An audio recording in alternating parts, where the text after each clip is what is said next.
វគ្គនំមិនធំជាងនាឡបទពាក្យ7ស្មូតបែបពីលៀបចំណាយទី1ចំនួន8វគ្គវគ្គទី1ដល់ទី8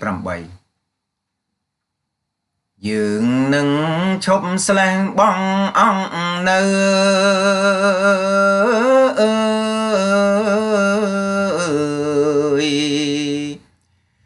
រឿងពេជ្រទុំទៅដល់ត្បូងខ្មុំ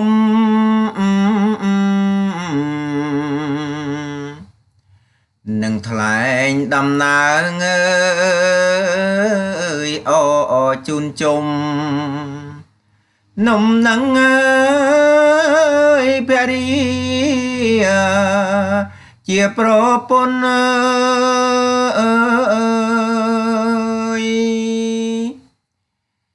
ថាណែប្អូនស្ងួននួនក្លំចិត្ត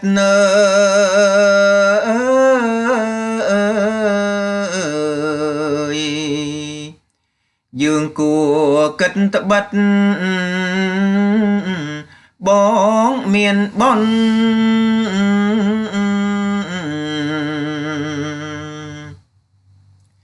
មានបុត្រស្រីប្រុសរបងធនបណ្ដាមាជនជុំក្រាំងគ្រួន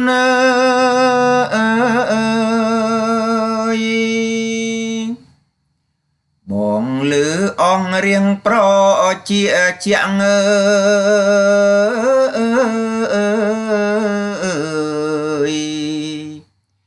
និយាយមិនលាក់ដូចមួមួន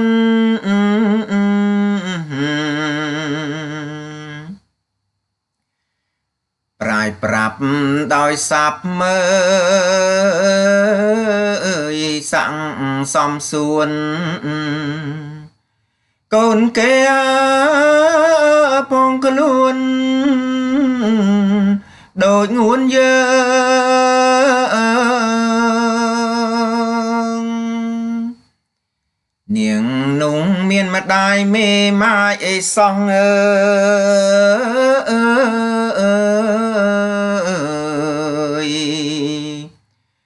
ប៉ុន្តែរបង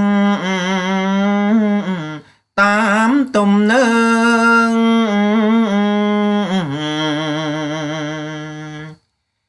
មិនមានបាវព្រាវប្រើលៀងជើងកុំតកើងគ្រប់សពចប់ដល់ចាំង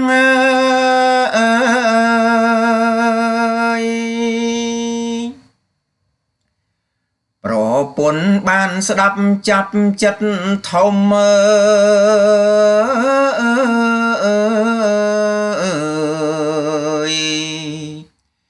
ជឿថាសួនសំមិនទាន់ច្បាំង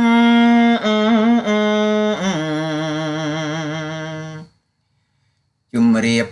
ទៅប្តីថាអមម្ចាស់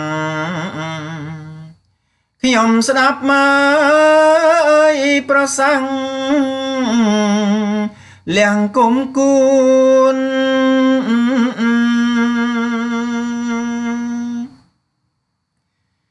ថាគិតកងគុំផ្សំកូនគេ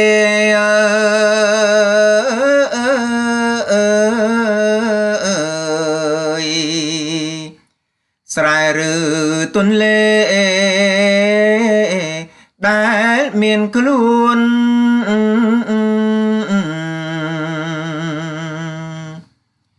ចិន្តាលោកគិត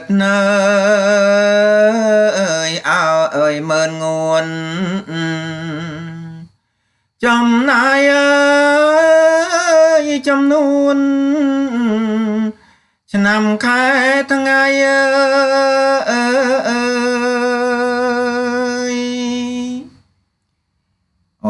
ជូនចិញ្ចឹងរងចាំស្ដាប់មើ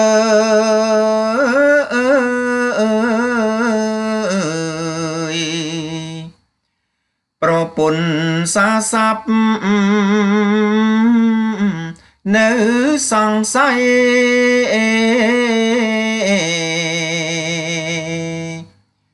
ទើបគាត់ប្រាប់ថាអើយប្អូនមាថ្លៃបងលឺសម័យដោយប្រជា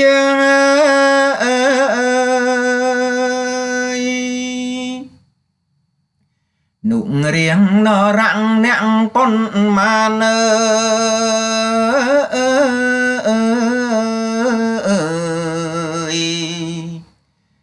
ដែលបានមកដល់ជុំនុំគ្នា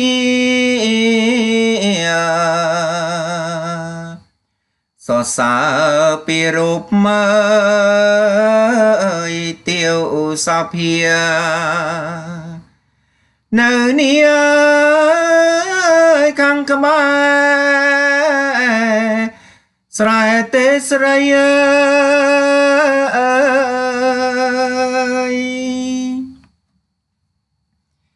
បាទកាបនេះគឺជាកាបដកស្រង់ចេញពីរឿងទុំទាវរបស់ព្រះភិក្ខុសោមឆ្នាំ1915ហើយសប្តាហ៍ថ្ងៃនេះមាននៅក្នុងកម្មវិធីសិក្សាភាសាខ្មែរថ្នាក់ទី11មេរៀនទី2ទំព័រ29-30ស្មូតនិងរក្សាសិទ្ធិដោយវ៉ាប៊ូនីបរិញ្ញាបត្រជាន់ខ្ពស់អក្សរសាស្ត្រខ្មែរនិងជាគ្រូបង្រៀនមុខវិជ្ជាភាសាខ្មែរសាលារៀនគ្រូយើងខេត្តស្ទឹងត្រែង